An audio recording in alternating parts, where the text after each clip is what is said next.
Hej, z tej strony Sara. Witam Was w tych pięknych okolicznościach. Mamy dzisiaj sobotę i wyszło słońce. Przez ostatnich parę dni padało, więc miałam takie, skorzystam z tej pogody, usiądę na zewnątrz, nagram podcast. Mam nadzieję, że jeżeli chodzi o jakość dźwięku będzie dobrze, ponieważ ja słyszę milion ptaszków i tak dalej. Zobaczymy, czy podłapie to mikrofon. Może to będzie relaksujące i jakiś taki dodatek. Dzisiaj chcę przyjść i porozmawiać o tym, co ostatnio siedzi mi w głowie. Wydaje mi się, że teraz w procesie mojej terapii bardzo dużo reflektuję nad tym, jaka ja byłam, jak się zmieniło, dlaczego nagle dobrze się czuję ze sobą i dlaczego nie boję się być sobą i okazywać swoje uczucia, przeżywać. I ostatnio też pojawiło się, tak jak ostatnio Wam mówiłam w podcaście, że zaczęłam tak kochać siebie i lubić siebie, więc dużo myślę o tym. Poznaję też często osoby, które, myślę, że to jest taki jeden punkt, aspekt terapii po czasie, w tym całym procesie, że w pewnym momencie poznajesz jakieś osoby i widzisz siebie w tych osobach. Widzisz, że tak samo się zachowywałeś, albo jakieś cechy, albo to, co robi, albo jak osoby, traktują siebie czy swoje uczucia i tak da się zobaczyć siebie w innych osobach.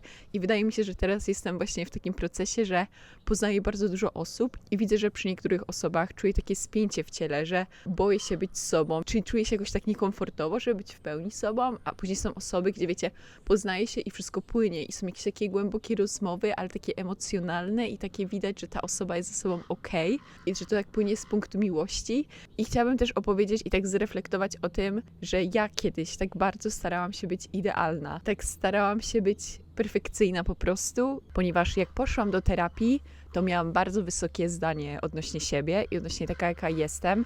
I myślę, że przyjdę od początku, opowiem, co myślałam, cały proces terapeutyczny, co widzę właśnie u dziewczyn, które poznaję, które są dosłownie idealne, wyglądają idealnie, zachowują się idealnie, ale nie są ciekawe, nie są takie, które przyciągają osób. Czy na przykład, omówię ten cały temat, później co mi pomogło, żeby przestać dążyć do ideału i jak autentyczność tak naprawdę powoduje, że przyciągamy ludzi, przyciągamy rzeczy do swojego życia, oraz na Instagramie dałam okienko, żeby zadać pytania odnośnie ogólnie tego tematu, więc przejrzę je i też poodpowiadam. Na początku chcę wrócić do tego momentu, jak zaczęłam terapię. Jak ja poszłam, to ja byłam idealna dosłownie. To było w czasie, kiedy już robiłam YouTube'a, mieszkałam w Warszawie, po jakimś czasie od przeprowadzki. Pamiętam, że chyba przeprowadziłam się, na jesień, a w styczniu, lutym, coś w tym stylu, poszłam na terapię i pamiętam, że ja przedstawiłam się tak, że ja bardzo lubię siebie, że ja kocham siebie i że to, co lubię w sobie najbardziej i bardzo często to wspominałam o tym i myślę, że jak wspominałam o tym, to powodowało, że tak czułam się trochę lepiej na swój temat. Często mówiłam, że ja bardzo lubię w sobie tą moją pozytywność. I ja mówiłam też, że ja ją tak odziedziczyłam od moich bliskich osób, że nieważne co się dzieje, to jestem pozytywna, czy zawsze tak usprawiedliwiałam ludzi, nie odczuwałam złości, chodzi o to, nie odczuwałam złości czy jakiegoś takiego dużego smutku na innych osób, wszystko trzymałam w sobie. To jeżeli chodzi też o bycie taką idealną, że trzeba być silnym, trzeba być silną dziewczyną, zawsze sobie poradzić z wszystkim, nie pokazywać złości, nie pokazywać smutku, tylko samemu sobie z tym radzić. I wiadomo, tak prezentować się dobrze, być pozytywną, miłą do ludzi, zawsze mówić dobrze od innych. I był taki cały obraz siebie wykreowany w mojej głowie, że muszę być, pewna siebie. Ja wtedy miałam duże problemy z tym, że często byłam taka onieśmielona, czy czułam się w środku bardzo nieśmiała i tak starałam się, w mojej głowie to było coś złego, więc starałam się być właśnie pewna siebie, taka odważna i sobie przypisałam ogólnie, wydaje mi się, że każdy, kto dąży do perfekcji, czy do bycia idealną osobą, każdy tworzy sobie taki obraz, jak ta idealna osoba ma się zachowywać, ma wyglądać i do tego jest takie silne dążenie i myśl, że jak osiągnie się ten ideał, to wtedy nasze życie będzie nagle 100 razy lepsze i wszystko będzie super i w ogóle, będzie super, będzie szczęście i tak dalej. I to jest takie bardzo złudne, że że będziemy dążyć do czegoś i to później nam przyniesie, spowoduje, że jakoś inaczej będziemy się czuć na swój temat. Więc ja stworzyłam sobie taki cały obraz siebie, jaka ja powinnam być, do tego dążyłam i później poszłam na terapię, bo czułam, że, często o tym mówiłam, że ja muszę iść, że ja już sobie sama nie mogłam pomóc. Czułam się taka bezsilna i ja, to była taka moja pozytywna, czy taka mocna strona, że jestem silna, że z wszystkim sobie poradzę, a to był taki moment, gdzie ja nie umiałam sobie poradzić z wszystkimi emocjami. Nawet nie odczuwałam tych emocji, tylko czułam taką ogromną pustkę, przez to, że właśnie nie czułam rzeczy. Takie uczucie bez sensu, że o co chodzi w tym życiu. Ogromna pustka. Myślę, że nawet nie umiałam tego opisać, co ja czułam, tylko czułam się bardzo źle, nie wiedząc dlaczego. Ale z zewnątrz, no ja wtedy pamiętam, ja już robiłam YouTube'a, mieszkałam w Warszawie, miałam fajne mieszkanie. Starałam się, czy wydaje mi się, że na zewnątrz mogłam się prezentować jakoś tak idealnie, ale na zewnątrz myślę, że ktoś, kto był bardziej dojrzały ode mnie, czy starszy i oglądał na przykład mnie na YouTubie, to mógł to szybko prześwietlić i zobaczyć. I pamiętam, że też, wiecie, dostawałam bardzo dużo krytyki i negatywnych komentarzy i myślę, że to też był jeden aspekt dlaczego, że ja tak bardzo starałam się i bardzo dużo osób potrafi przez to przejrzeć. Jak ja na przykład widzę kogoś, czy poznaję kogoś, to potrafię od razu zauważyć, że ta osoba po prostu się stara być jakaś, ale nie jest tą osobą i ona nie jest okej, czy jakby nie zna jeszcze siebie. I myślę, że też takie negatywne komentarze, chociaż często podchodziłam do nich tak unikowo, że na przykład widziałam, że są negatywne komentarze, to przestawałam czytać, bo mnie to bardzo bolało. I myślę, że to też był taki jeden z powodów, dlaczego ja poszłam na terapię, bo ja widziałam, jak dużo osób mi jakby mówi, że coś się dzieje ze mną, że tak powiem. Z jednej strony bardzo to odrzucałam i miałam takie, ludzie mnie nie znają i tak dalej, nie wiedzą, przez co ja przeszłam, co myślę, że też jest takie ważne i wiedziałam o tym, bo jednak ja się nie dzielę wieloma rzeczami takimi bardzo prywatnymi, przez które przeszłam. Dzielę się jakąś częścią mojej historii, z którą jestem wygodna i z którą czuję, że chcę się podzielić, ale są na przykład takie wydarzenia w moim życiu, które były tak traumatyczne i tak prywatne, że ja nigdy się nimi nie podzielę. I myślę, że nawet nie da się domyślić, patrząc na mnie, przez co ja przeszłam, ale przeszłam przez bardzo dużo. Oczywiście w moim czasie i tak dalej, bo na przykład jak rozmawiam z osobami starszymi albo z rodzicami, to ciężko im też tak stwierdzić, że ja przeszłam przez coś bardzo trudnego, chociaż też te osoby nie wiedzą, przez co ja przeszłam, ale w porównaniu na przykład do tego, że nasi dziadkowie przechodzili przez wojnę, albo rodzice przechodzili przez, wiecie, mieli tyle utrudnień, ciężko jest tak współczuć na przykład tym nowym pokoleniom, gdzie rodzice starali się tak dać wszystko to, co najlepsze, tego, czego im brakowało, ale to jest też temat na inną rozmowę. Jeżeli chcecie usłyszeć o relacjach i jak przechodziłam przez terapię i jak brać na poważnie swoją historię, ale też być okej z tym, że inne osoby nie uważają, że ma się powód do jakichś silnych uczuć, czy żeby nazywać jakieś wydarzenia traumami i tak dalej. Oddzielny temat. Więc myślę, że tak, te komentarze też to był taki moment, gdzie ja byłam, wiecie, idealna i było to mi jakby wypominane, bo pamiętam, że wiecie, że ze mną jest coś nie tak, a ja tak bardzo starałam się udowadniać ludziom, że jestem szczęśliwa, wiecie, jestem szczęśliwa, jestem fajna, dobrze się czuję, wszystko jest w porządku, wszystko jest w porządku. I pamiętam, że na terapii powiedziałam, że właśnie lubię tą swoją pozytywność, że mam ją taką odziedziczoną i że to jest coś takiego fajnego we mnie. Ja sobie tak to opakowałam przepięknie, coś, co nie jest fajną rzeczą. To jest tak, jakby ktoś powiedział, że people pleasing jest fajną rzeczą, bo zadowala się innych, więc jest się super osobą, bo się sprawia, że inne osoby się też dobrze czują. To jakby jest takie opakowanie czegoś, co nie jest dobre dla nas, w coś fajnego. Więc chciałam opowiedzieć, z jakiego punktu wychodziłam. Pamiętam, że było też bardzo dużo takiej kontroli i ścisku, jeżeli chodzi o mój wygląd. To jest bardzo takie połączone. I ja mogę powiedzieć, że też, jeżeli chodzi o moją relację z moim ciałem i z jedzeniem, to, co najbardziej mi pomogło w tym, żeby dojść do zdrowej relacji, to jest relacja z samym sobą. Jak ja się czuję dobrze teraz ze sobą, ja w ogóle nie myślę o tym, żeby kontrolować jedzenie, żeby kontrolować siebie. I pamiętam, że w całym procesie tej terapii to raz było dobrze, raz gorzej, lepiej, gorzej. I za każdym razem, jak było dobrze, czy jest dobrze, to jest wtedy, kiedy ja się czuję dobrze z sobą. I wiecie, w ogóle nie trzeba gadać o jedzeniu na terapii. Ja bardzo rzadko gadałam o tym, tylko takie poprawienie ogólnie relacji ze mną, poznanie siebie, dlaczego i czucie emocji, to jest największe.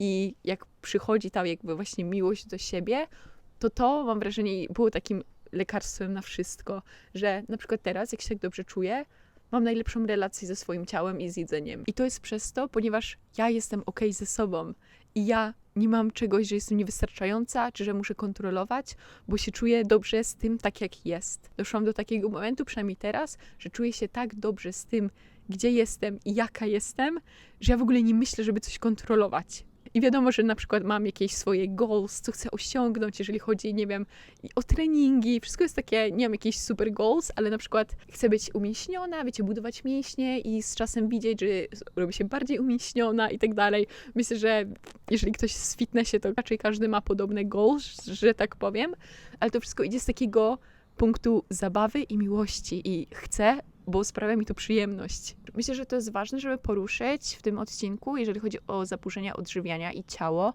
ponieważ dążenie do idealności, do perfekcjonizmu, bardzo dużo osób, czy wielu osobom może się to przekładać na właśnie wygląd. To pamiętam, moja terapeutka mi powiedziała, że u mnie było tyle kontroli odnośnie mnie, że moje ciało było tak zablokowane, że na przykład straciłam miesiączkę, ponieważ moje ciało nic nie chciało jakby wypuścić z siebie. Wiecie, tak obrazowo, byłam ściśnięta, wszystko trzymałam w sobie i też nie potrafiłam nic jakby włożyć do siebie, że tak powiem, jakby dać do siebie, jeżeli chodzi o jedzenie, że jakby była kontrola z takich dwóch stron, że ja nie chciałam nic wziąć i nic wypuścić. I pamiętam, że jak powiedziała mi to moja terapeutka, to miałam takie wow, jakby to było takie obrazowe, ale tak do mnie uderzyło, że to wszystko działa ze sobą, to jest wszystko tak połączone i później jak właśnie się tak odpuszcza tą kontrolę i tak ufa się sobie, że bycie sobą zaprowadzi mnie do tego momentu, czy do tego miejsca, gdzie powinnam być naturalnie, gdzie wchodzi więcej spontaniczności, rozluźnienia, odpuszczania właśnie rzeczy i czucia z negatywnych i tych pozytywnych uczuć, to powoduje, wiadomo, że to jest proces, wiecie, z terapią i czas jest najważniejszy, że to się rozluźnia i się dochodzi do takiego momentu, gdzie nie kontroluje się wszystkiego. Nie kontroluje się siebie, swojej rzeczywistości, nie ma tego ścisku, tylko jest luz. I to życzę każdemu, żeby mieć luz w życiu, że rano wstajesz i nie wstajesz zestresowana, muszę zrobić to i muszę być taka i mieć milion rutyn i jakoś się zachowywać i tak dalej, tylko wstajesz i co bym chciała zrobić? Na co mam ochotę? Co muszę zrobić? I od razu jakby zmienia się perspektywa na życie i to jest takie życie w prawdzie, w autentyczności, bardzo dużo osób o tym mówi i takie życie jest lekkie i takie codzienne obowiązki, zadania nie zabierają mnóstwa energii, bo życie nie powinno zabierać ci energię. Energii powinno się mieć do życia. I teraz tak nawiązując do osób, które poznaję, bo właśnie mam tak, że jak poznaję jakieś dziewczyny, które są na przykład w moich oczach jakoś idealne, czy przed spotkaniem widzę, to jak wyglądają, jak się zachowują, wiecie, są bardzo takie atrakcyjne i w moich oczach powiedzmy, że idealne, w oczach innych, a później poznaję i nagle ja czuję takie spięcie w ciele.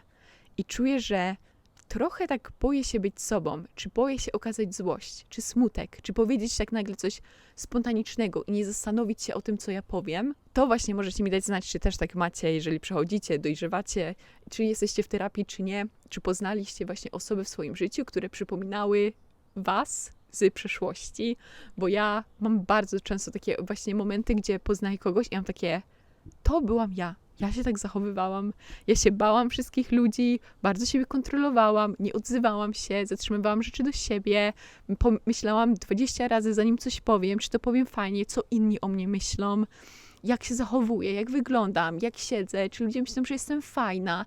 Jakby myślenie. Myślę, że ten taki perfekcjonizm i dążenie do ideału ma się taki zacisk właśnie w ciele i myślenie o tym, jak inni cię spostrzegają, i taki lęk, że ktoś pomyśli, że będziesz niefajna, albo too much, albo ktoś cię nie polubi i szukanie też takiej akceptacji u innych, właśnie co inni pomyślą o tobie. Często właśnie poznaję dziewczyny, które próbują być idealne, ale nie przez zachowania, to co one robią, tylko ja to widzę w tym, jaką one mają kontrolę nad sobą. Ponieważ wiecie, w zależności ile jest osób, każdy pomyśli, każdy ma inną jakby taką wersję, może mieć w głowie osoby idealnej i dla niektórych będziemy idealni, dla których nie i tak dalej. Jakby to nie ma znaczenia, bo każdy inaczej myśli, ale to taka pierwsza rzecz, którą da się wyczuć, osoby, które chcą być właśnie idealne, czy właśnie dziewczyny, to właśnie ta kontrola, że one nie mówią wszystkiego, nie okazują złości, nie okazują jakichś trudnych uczuć, że są takie pozytywne, że bardzo dużo na przykład opowiadają o innych osobach, a nie o sobie, nie mówią o swoich jakichś trudnych uczuciach, jest bardzo duża racjonalizacja i to dosłownie byłam ja i dlatego teraz tak potrafię zauważyć, poznając nowe osoby, że jest to dążenie do ideału przez to, jaką ma się kontrolę nad sobą. I właśnie przy takich osobach, które starają się być idealne, ciężko jest poczuć się swobodnie. Ciężko jest być tak w pełni sobą i tak nie zastanawiać się, bo ta kontrola się jakby trochę udziela, że tak potrafisz wyczuć, że ktoś tak, wiecie, nie do końca w pełni się pokazuje, więc ty też tak myślisz, jakieś to jest takie terytorium niezbyt bezpieczne, jak ta osoba się boi, to ja też powinna być bardziej ostrożna. To się tak czuje po prostu, że ktoś się blokuje. I też w takich relacjach bliższych czy romantycznych, to to jest takie ważne, jak my się czujemy przy kimś, że jak czujesz się swobodnie i że możesz być sobą, to jest taka fajna relacja. A na przykład też tak miałam, że byłam w relacji romantycznej, że ktoś bardzo siebie kontrolował i ja też siebie kontrolowałam i byliśmy razem w tej relacji, dwie osoby, które po prostu boją się być sobą. I co to jest za relacja? Wiecie, dwie osoby starają się być przed sobą idealne. I też nie ma jakiejś takiej recepty na to, jak nie być idealną, jak nie być perfekcyjną, jak odpuścić wszystko i żyć swoim życiem i być sobą i nie obchodzić cię jakby co inni o tobie myślą. Myślę, że to przychodzi z czasem, z dojrzewaniem, z pracą, którą wkłada się w siebie. Jeżeli się to widzi i będzie się pracować nad tym, żeby mówić rzeczy, które przychodzą ci na myśl, nie blokować się, to z czasem będzie właśnie łatwiej i dlatego chciałam nagrać ten odcinek, że jeżeli widzisz, że jest u ciebie dużo kontroli, albo na przykład poznajesz osoby, które są bardziej dojrzałe emocjonalnie, albo po prostu starsze od ciebie, ty bardzo lubisz te osoby, a te osoby nie chcą z tobą utrzymywać jakiegoś kontaktu, czy nie chcą się spotykać, to może być taki znak, że może, wiadomo, może być milion powodów, ale też ludzie lubią przebywać czas z osobami, gdzie mogą się poczuć swobodnie i gdzie mogą być sobą. Więc jeżeli my się blokujemy, trzymamy wszystko w sobie, nie mówimy tego, czego myślimy, to, co czujemy, to może to być właśnie powód, że osoby nie będą chciały nas w ich życiu. I moi tacy najbliżsi znajomi, takie relacje, to są właśnie osoby, które nie myślą, co powiedzą. Nie boją się powiedzieć czegoś głupiego, nie boją się powiedzieć czegoś niepoprawnego politycznie, nie boją się popełniać błędów, nie boją się opowiedzieć o czymś i że co ta osoba o mnie myśli, może coś wyda się, jeżeli chodzi o mnie, nie ma żadnych jakichś takich podejrzeń, nie ma jakiegoś takiego lęku i myślę, że też tutaj ta kultura Amerykanów jakby i komunikacja tutaj jest bardziej taka uczuciowa i jest mniej tabu i więcej takiej otwartości. Myślę, że ona też bardzo spowodowała, że ja się otworzyłam i na przykład Erika, moja przyjaciółka, ona mnie bardzo otworzyła, ponieważ ona nie zastanawia się, co mówi. I to nie jest takie, że mówi jakieś rzeczy i wiecie, nie bierze pod uwagę tego, jak ja się czuję, czy coś mnie może zaboleć. Jakby w ogóle nie chodzi o to, tylko nie ma tam takiej kontroli, że ona się boi, co ja o niej pomyślę. Później to jest właśnie świetne w relacjach, że da się rozmawiać o jakichś rzeczach tabu, można się bardzo otworzyć, można opowiedzieć o czymś takim bardzo personalnym, można powiedzieć, że wkurzyła cię koleżanka i opowiadać o jakiejś koleżance, która cię zirytowała przy swojej przyjaciółce i ona cię nie ocenia za to, bo ona wie, że ona też tak ma, że jakaś osoba ją wkurzy. Bo myślę, że to jest też coś takiego, że ja przynajmniej się bardzo bałam na przykład źle mówić o innych, bo przecież to świadczy źle o mnie, że ja nie potrafię sobie poradzić z emocjami, że ja nie przerobiłam sobie tego sama i później powiedziałam, jak jest, bardziej racjonalnie, z perspektywą, tylko w emocjach coś mówię. Ogólnie bałam się mówić w emocjach, dlatego tak dużo się kontrolowałam, bo w mojej głowie takie gadanie pod wpływem emocji jest słabością. Z mojego środowiska się tak nauczyłam. I mogę powiedzieć, że tak jak jest teraz, że jak poznaję osobę, to właśnie to jest coś, co pierwsze mogę wyczuć, że zastanawiam się, jak ja się czuję przy kimś. Jak na przykład widzę, że pojawia się spięcie w ciele, to potrafię tak zauważyć, że ta osoba widzę, że nie czuje się swobodnie, bo ona też nie czuje się swobodnie ze sobą. Nie czuje się, że może coś powiedzieć i to się tak udziela. I możecie też poobserwować, jeżeli chodzi o osoby w waszym życiu, jak się czujecie wokół kogoś i na przykład osoby, które bardzo lubicie i czujecie się swobodnie przy nich, to co one robią, że się tak czujecie dobrze.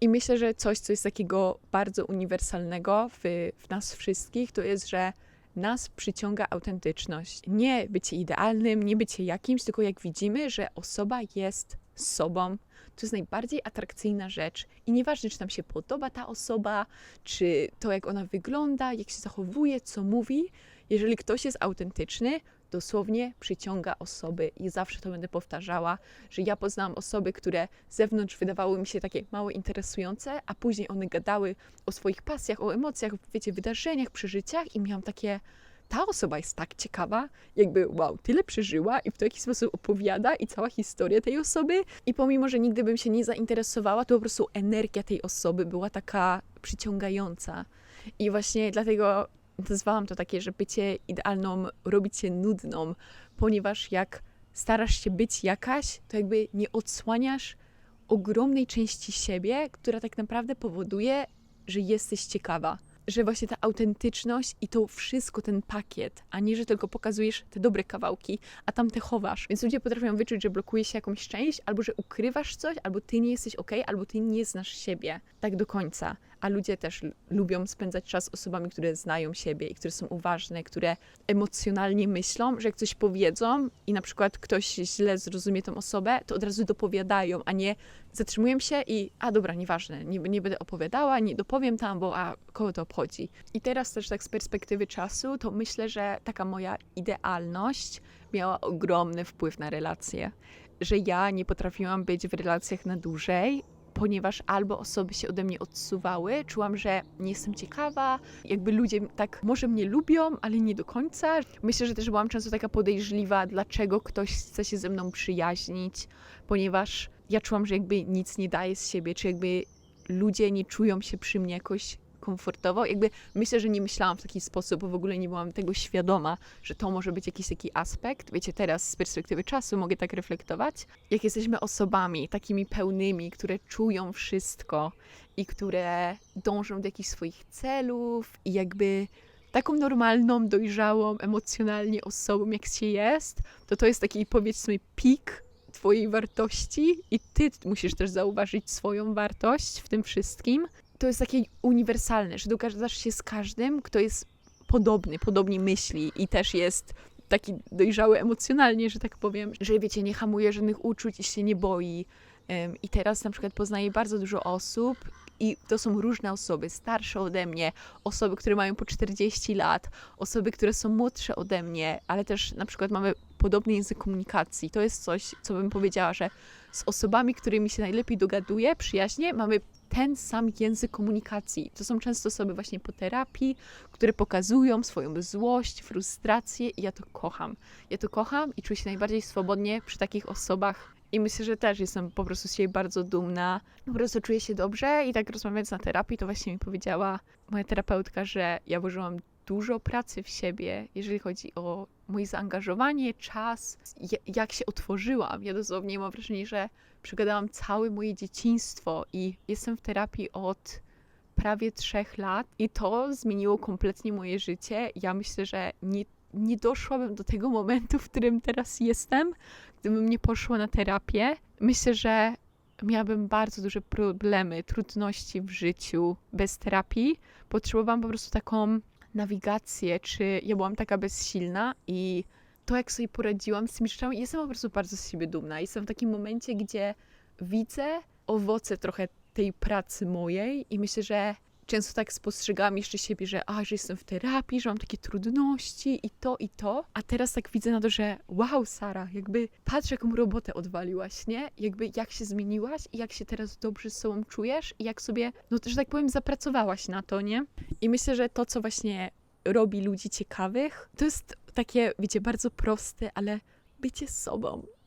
Bycie sobą i robienie tego, jak się czujesz i komunikowanie się, mówienie o swoich potrzebach, branie tego, czego potrzebujesz. To jest chyba najbardziej sexy rzecz, jaką można zrobić, zwłaszcza jak jest się kobietą. Nie people pleasing, tylko czucie wszystkiego. Możesz być na maksa emocjonalna, rozpaść się na milion kawałków, panikować, krzyczeć, być w emocjach, a później też może być silna, poradzić sobie, sprawcza. I życie to jest szarość. To nie jest tak, że albo jesteś taka, albo taka i to mówi coś o tobie, że albo jesteś silna, albo jesteś słaba, tylko możesz być taka i to jest super i to jest autentyczne. Dobra, więcej się nie rozgaduję, przechodzę do waszych pytań. Jak wyjść z kokonu czucia, że wszystko, co zrobisz, ktoś będzie oceniał negatywnie? Życie jest za krótkie, żeby myśleć o tym, co inni myślą o tobie. I coś, co ja zawsze sobie przypominam, myśl o tym, co myślą osoby, które kochasz. Osoby, które twoi bliscy, którzy chcą jak najlepiej dla ciebie i szanują twoje marzenia i wspierają cię w tym, myśl o tym, co oni myślą i słuchaj się ich, ale nie myśl o tym, co ktoś myśli albo ktoś o tobie pomyśli. Wydaje ci się, że ktoś o tobie pomyśli, ponieważ nikt nie myśli o tobie. Każdy myśli o sobie, jest tak skonsumowany na sobie, nikt nie myśli o tobie. I to się tak wydaje, zwłaszcza jak, nie wiem, zaczyna się coś nowego, że co inni pomyślą, czy przez social media, czy wiecie, jakaś dalsza rodzina, bliższa rodzina, jak się wybierze jakieś studia albo jakąś ścieżkę kariery, może ktoś coś skomentuje, powie ci, ale tak naprawdę nikt o tobie nie myśli. Każdy ma swoją pracę, swoje dzieci, myśli o pieniądzach, o kredytach, nikt o tobie nie myśli, dosłownie. A jak ktoś myśli, to ma dużo czasu i to jest tak naprawdę, jak ktoś o tobie myśli, to weź to za komplement, że wow, ta osoba, każdy ma swoje życie szalone i ta osoba myśli o mnie, Jakby, oh my god, thank you so much. Załóż kanał na YouTubie i powiedz tej osobie, że możecie zasubskrybować, jak jest taka zainteresowana twoim życiem. I wiem, że to jest, wiecie, łatwiej powiedzieć niż zrobić, bo ja dosłownie przez tyle lat bałam się, wiecie, założyć kanał na YouTubie, zrobić to, co chciałam zrobić, bo co inni pomyślą. Myślę, że jak się jest na przykład w mniejszym mieście, gdzie wszyscy się znają, to jest bardzo trudne i zrób to, co musisz zrobić. Jeżeli musisz się wyprowadzić, musisz zmienić otoczenie, musisz przestać zadawać się z jakimiś osobami, bo to cię blokuje, zrób to, co uważasz będzie najlepsze dla ciebie, co pozwoli ci na tą wolność. I poznasz osoby, które będą cię wspierały, będą uważały, że to, co robisz, to, co wybrałaś, jest super. I o to chodzi. Nie chcesz być przy osobach, które cię krytykują, czy myślą jakoś, mają zamkniętą głowę.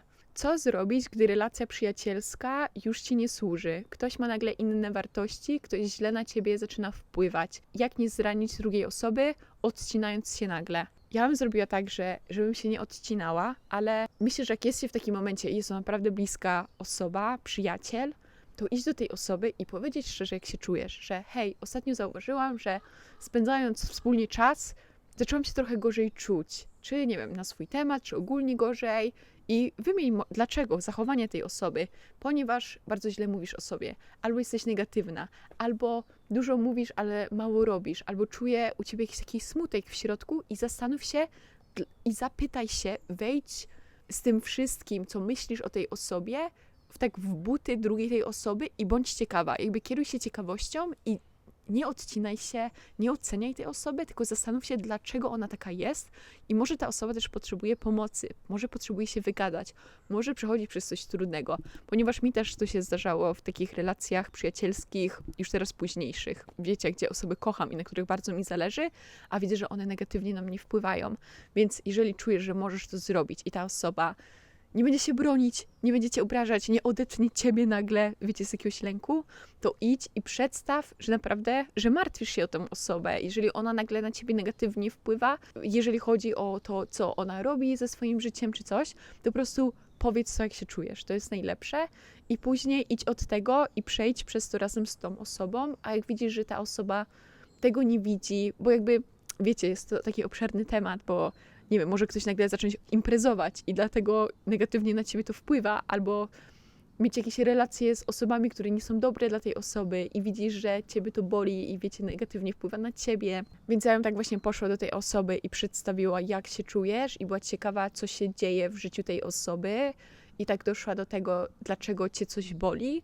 A jeżeli nie ma tego rozwiązania, to tak powiedzieć, że potrzebujesz przerwy, potrzebujesz pospędzać czas z innymi osobami, że czujesz, że ta relacja się trochę zmieniła i że nie odpowiada ci teraz, jak to wygląda. I też nie bój się powiedzieć, czego potrzebujesz od tej osoby, że hej, czuję się gorzej, czuję się jakaś bardziej zaniedbana, czuję się, że ty nigdy nie kontaktujesz się ze mną pierwsza, albo czujesz, że jesteś bardziej zdystansowana ode mnie. Jakby ja polecam zawsze iść z problemem do osoby i nie walczyć, że hej, zajmij się tym, zmień coś, tylko tak razem to rozwiązać. Ale też jeżeli chodzi o dystansowanie się, czy że ktoś na ciebie źle wpływa, albo nie czujesz, że chcesz się przyjaźnić już z kimś, to jest bardzo normalne i bardzo ludzkie i ty nie musisz być w relacji z kimś, z kim nie chcesz być, ponieważ my się zmieniamy, inne osoby się zmieniają i w pewnym momencie może być tak, że hej, wiesz co, chyba już ta nasza przyjaźń nie ma sensu. Bardzo cię kocham, spędziliśmy super czas razem,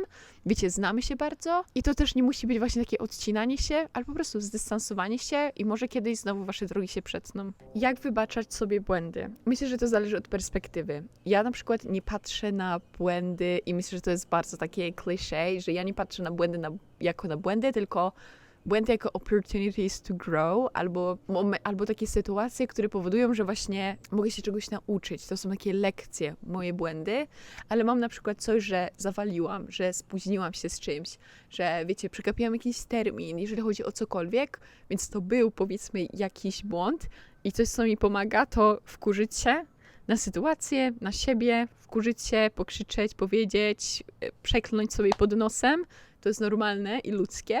I jakby ciężko mi się złościć na siebie, bo widzę, że to nie ma sensu, bo najważniejsza jest jakby akceptacja, więc ja często się wkurzę, nawet na siebie, później przyjdzie ta akceptacja i później sobie mówię I'm just a girl i jakby wszystko jest okej i fixed. Jakby ciężko mi jest złościć się na siebie jakoś tak dłużej, bo też widzę, że to nie jest jakby produktywne, nie? Jakby myślę, że można też tak myśleć o swoich błędach, czy tak bardzo analizować wszystko, jak nie czuje się z na przykład złości, że jak na przykład popełnisz błąd, mówisz takie, okej, nic się nie stało, ale w środku się buduje taka złość na coś, to wtedy to tak może się przytrzymać i może tak żyć i myśleć o tym, powiedzmy, że błędzie, a jak okażesz tą złość, przeklniesz pod nosem i powiesz, ale zawaliłam, w ogóle dlaczego ja tak robię, jakby why, to od razu tak się to wypuszcza z siebie i da się przez to przejść. Mam nadzieję, że odpowiedziałam na pytanie. Bycie idealnym czy autentycznym?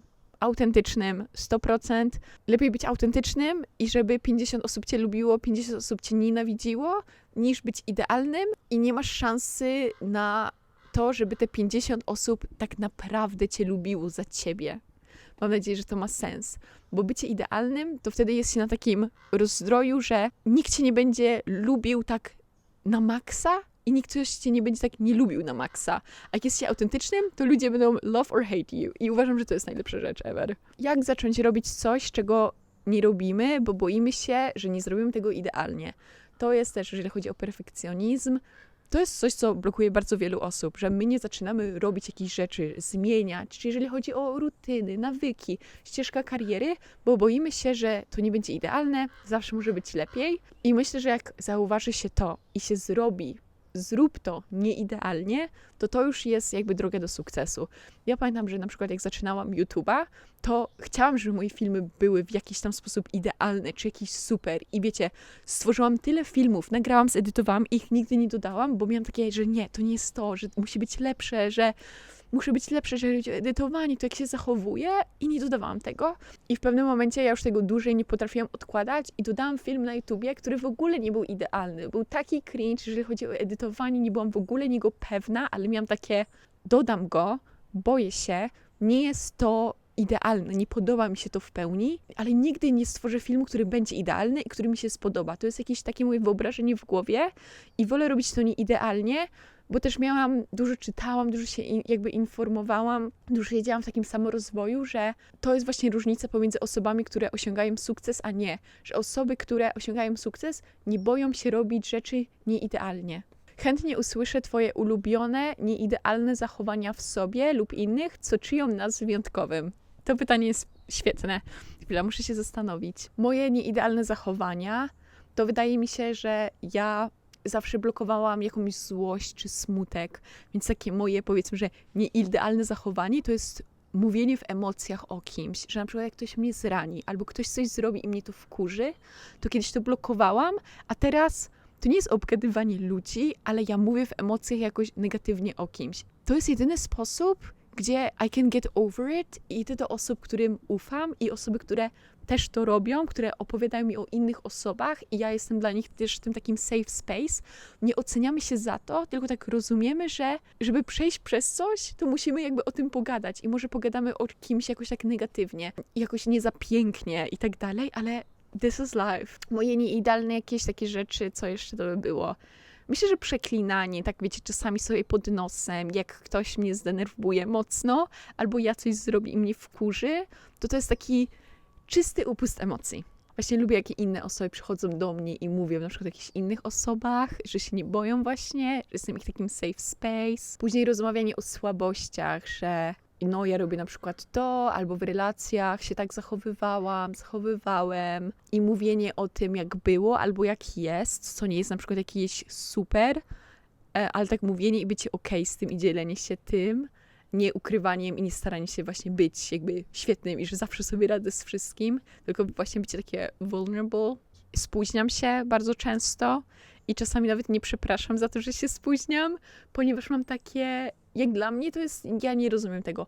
Czas jest czasem, okej? Czas dla mnie to jest abstrakcja i jak ja muszę być gdzieś na czas i nie jestem, to często to są rzeczy jakby poza moją kontrolą, jakby parę minut w tą czy we w tą, dla mnie tu nie ma różnicy i jakby czas jest dla mnie zawsze tak jakiś stresujący, czy mam takie, spotykamy się gdzieś o 11, no to będę tam 11:15 i jakby nic się nie stanie, co nie? Więc myślę, że ze spóźnianiem jestem taka, że dla mnie spóźnianie jest okej, że ja to rozumiem. Jak inni się spóźniają, to rozumiem. Jak ja się spóźniam, to rozumiem. Jakby myślę, że zwłaszcza w dużym mieście i podróżowanie to ze spóźnianiem mam tak okej. Nie boję się popełniać błędu, że powiem czasami coś nieprzemyślanego, mało inteligentnego i ja się nie boję nawet, nie będąc pewna, opublikować tego, bo ja w tamtym momencie, czy w tym momencie tak czułam i myślałam, więc to powiedziałam, więc nie będę tego kontrolować i usuwać i nie dodawać i kreować jakiegoś obrazka w internecie,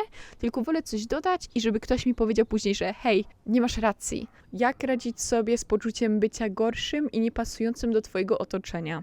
Czasami możemy przebywać wśród osób i będziemy się czuć gorsi. Pierwsze, co mi przychodzi na myśl, to jak ja się tu przeprowadziłam, to miałam takie myśli, że ja tu nie pasuję, że jestem z Polski, więc jestem gorsza, że mam akcent i tak dalej. I do tego trzeba samemu dojść, że te wszystkie jakieś rzeczy, które powodują, że jest się wyjątkowym czy innym od innych, to my sobie to od razu łączymy, że jesteśmy gorsi, a nie, że to jest coś ciekawego w nas. Więc myślę, że tak przypatrzeć się wszystkie te swoje cechy i co odbiega od innych i zastanowić się, czy to jest coś gorszego, czy po prostu innego. I jak jest to coś innego, to czy możesz to polubić i embrace it i sprawić, że to będzie twoją mocną stroną. Fajnie jakbyś poruszała kwestię czucia się za mało interesującym, zabawnym w relacjach. Myślę, że właśnie ja to miałam, że czułam się mało interesująca i na przykład rozmawiałam o tym też ze znajomymi, że byli w relacjach romantycznych i czuli się, że nie mają nic do zaoferowania, że na przykład zastanawiali się, dlaczego ta osoba chce być ze mną w związku i później jak się zapytałam dlaczego, czy patrząc na siebie, co jakby zmieniło, bo to jest wszystko o poczuciu własnej wartości, to te osoby często później zainwestowały w siebie, zaczęły odkrywać swoje pasje, hobby, zaczęły skupiać się na sobie, dbać o siebie i później jak ma się taki pełny kubek, ma się takie fajne życie, zgodne z sobą, jest się zadowolonym, rozwija się właśnie swoje pasje i jest się takim, wiecie, skupionym trochę na sobie, uważam, że to jest najlepsze, co można zrobić, inwestować w siebie, to później poznając inne osoby, to te osoby będą ciekawe ciebie, bo ty masz tyle do zaoferowania, bo ty siebie lubisz i odkrywasz siebie i poznałeś siebie. Więc myślę, że jak masz takie myśli, że jest się mało interesującym, to zastanów się, co ty w sobie lubisz, do czego cię ciągnie, co byś chciała zacząć robić, jakie masz pasje. I tak skupiając się na sobie, odkrywaniu, spędzaniu z sobą czasu 1 na 1 i zauważeniu, że hej, ja mogę mieć bardzo fajny czas przyjemny ze sobą, bo na przykład idę sobie coś ugotować, zjeść, zobaczyć serial, zabiorę się na spacer, poczytam książkę, lubię tego typu książki, tego typu filmy, lubię to robić w swoim wolnym czasie i takie odkrywanie siebie spowoduje, że polubisz siebie i później jesteś ciekawą osobą, bo ty siebie lubisz, a to jest najważniejsze. Jak ty siebie lubisz, to inne osoby, które zauważą twoją wartość, też ciebie bardzo polubią. Co najbardziej pomaga ci być w głębokiej więzi samej ze sobą? Top 3 rzeczy, które robisz.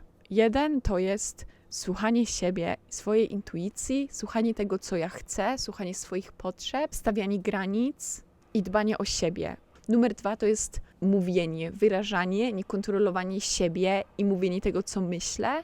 A numer 3 to są osoby w moim życiu, które powodują, że ja się czuję bliżej siebie. I to jest coś takiego, co dopiero zauważyłam, że właśnie jak inne osoby powodują, że ja się czuję na swój temat. I są osoby w moim życiu, które przypominają mi o tym, żeby być obecnym, gdzie ja się czuję przy nich bliżej siebie, gdzie ja się czuję zrelaksowana, czuję się taka w miłości do siebie, czuję, że te osoby widzą moją wartość, co mi powoduje, że ja jeszcze bardziej widzę swoją wartość. Osoby, które myślą, że jestem fajna za to, jaka jestem i to powoduje, że ja też bardzo dziś siebie lubię. Osoby, które dbają o siebie, co też powoduje, że ja chcę dbać o siebie. I myślę, że to są takie 3 rzeczy, przez które czuję się, że mam taką silną więź ze sobą. Jak radzisz sobie z samokrytykowaniem się? Odczuwasz czy nie? Aktualnie nie. Nie mam tak, że krytykuję siebie i myślę, że to się właśnie wiąże z relacją do siebie. Że jak my jesteśmy tacy wyrozumiali i wychodzimy z takiego punktu, że siebie kochamy, to jakby nie ma tam tego miejsca na krytykę do siebie. Bo po prostu patrzysz na siebie przez takie ciepło, nie ma tego miejsca na krytykę. Dajcie mi znać, co myślicie, czy macie jakieś doświadczenie, jak poznajecie osoby i czujecie, że ktoś ma dużą kontrolę nad sobą, stara się być idealnym i co to wam robi, czy może jesteście w takim miejscu, że czujecie się, że staracie się być idealni, dążycie do czegoś i dajcie sobie w tym bardzo dużo zrozumienia, ponieważ to nie mówi niczego złego o was, ponieważ to jest droga wielu osób. zwłaszcza, wiecie, nasze środowisko, jeżeli nie czuliśmy się w pełni zaakceptowani, albo jakieś nasze cechy, nasze kawałki nie były akceptowane, to jest łatwe, żeby później w dorosłości dążyć do czegoś i myślimy, że przez to dostaniemy tą miłość od innych, czy akceptację. Zauważenie tego, dużo wyrozumiałości w tym do siebie tak naprawdę pomaga i ułatwia nam zmianę. Od tego się wszystko zaczyna, akceptacja. Koniecznie mi dajcie znać, co myślicie. Możecie do mnie napisać na Instagramie. Wiadomo, że bycie idealną, każdy, wiecie, ma inny obraz idealności. Wiecie, można być też idealną osobą i być dla niektórych mega ciekawą osobą, a nie nudną. Podcast jest dostępny na YouTube, Spotify, Apple Podcast. Dziękuję bardzo za słuchanie, za oglądanie. Dziękuję wszystkim patronom za wspieranie podcastu. Jeżeli też jesteście chętni, zainteresowani, zostawiam link do Patronite. Będę niesamowicie wdzięczna i jest to też taki feedback, że podoba Wam się to, co ja robię. Dajcie mi znać, czy lubicie tutaj podcasty w naturze. Zobaczymy, jak będzie z dźwiękiem.